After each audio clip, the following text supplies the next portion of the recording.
You don't know if it's insanity is caused by a neurological disorder, a psychological disorder, something physical, whether he's getting the blood or not, whether it's a family, everything. You just know the guy's crazy. Experts say Trump's health care proposal lacks details. Really? Well, James, give him a break. I mean, he's been working on it for 11 years. He needs a few more years, huh?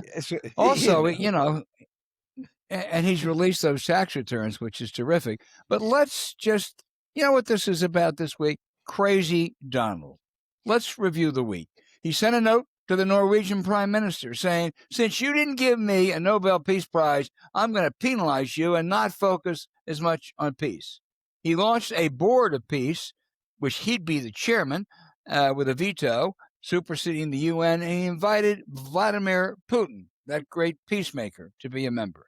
He doubled down on his crazy plan to take over Greenland, even if by force, put out a childish memo of Trump holding the American flag over Greenland with his puppies J.D.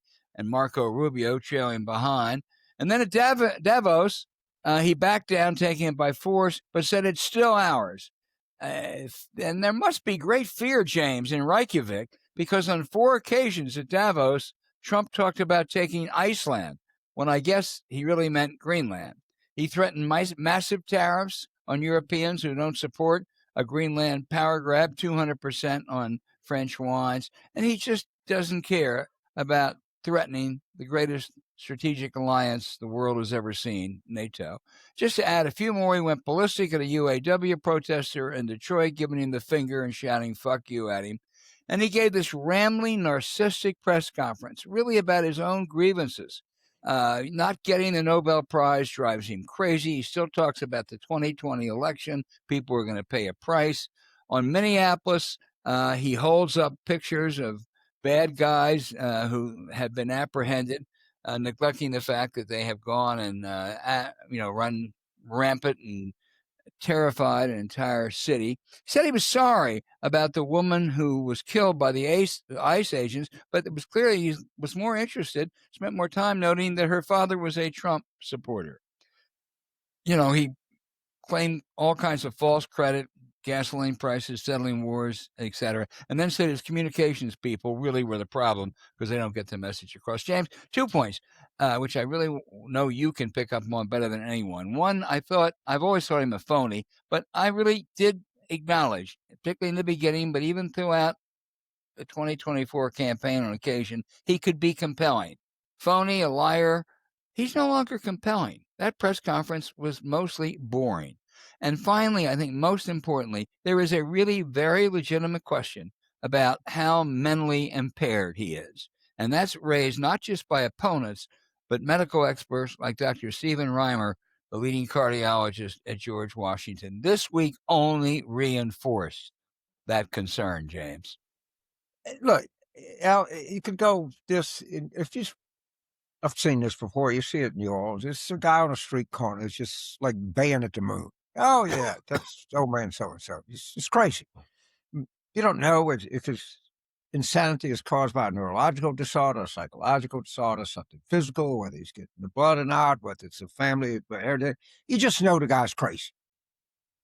And I'm sorry, but Senator Ruben Gallego was correct. He's just crazy. And you can have a medical exam. We could know the reason or the origin of it, but I don't think it does us any good as a country. And the only thing that can possibly save us are the Republicans, and they have no inclination to do that. They know he's crazy. They'll tell you he's crazy.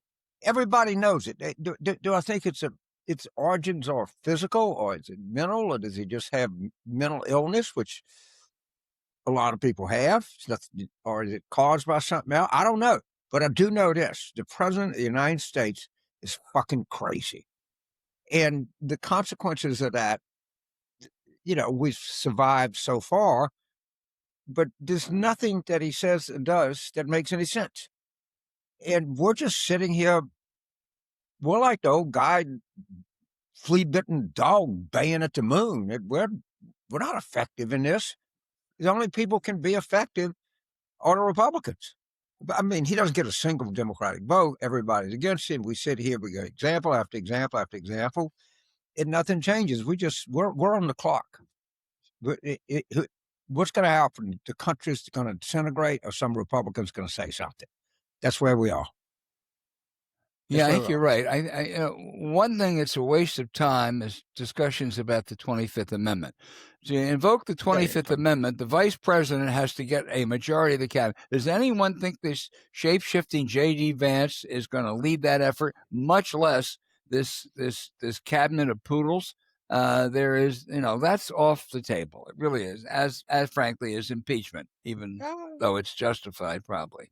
So I do think I wouldn't make this point. A couple really top-notch journalists, Josh Dawsey and Jake Tapper, wrote very good books on the Biden decline and what happened.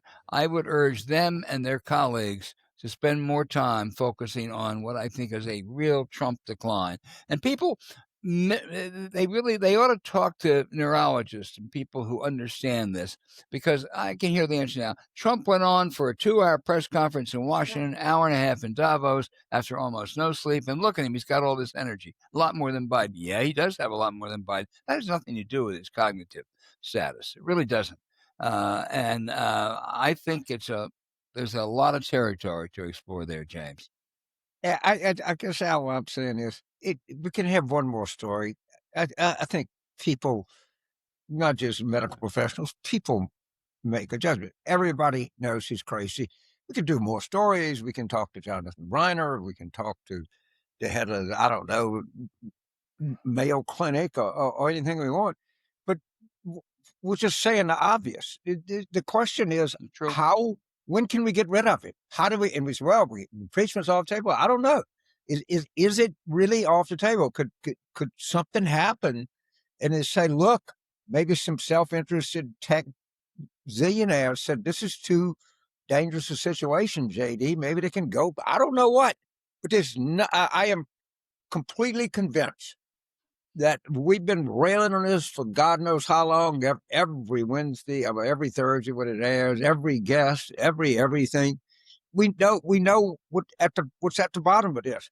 He's out of his fucking mind. We don't know why, but that's not the critical question. Historians will unearth that. An autopsy will unearth that. But what about the autopsy on the country? Because if somebody doesn't do something, we cannot make 3 years. That is impossible. Now, I don't know. I can't tell you it's going to end with him not being president. I don't know what's going to force that. But the question is, when he not president, is there be a country left? And I'm not too sure. Oh, I mean, it might be there'll be something between the Atlantic and the Pacific, but that's about it.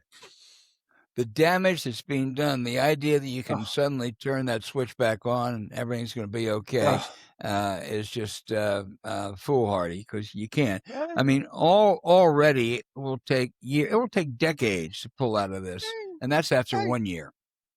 I don't know. I'm not doing it just to be a contrarian. I think the country is going to want to get better. I do too. But if it wants to, it can get better really fast. He's put up some pretty big hurdles, but I hope you're right. But I hope. I don't know. All right.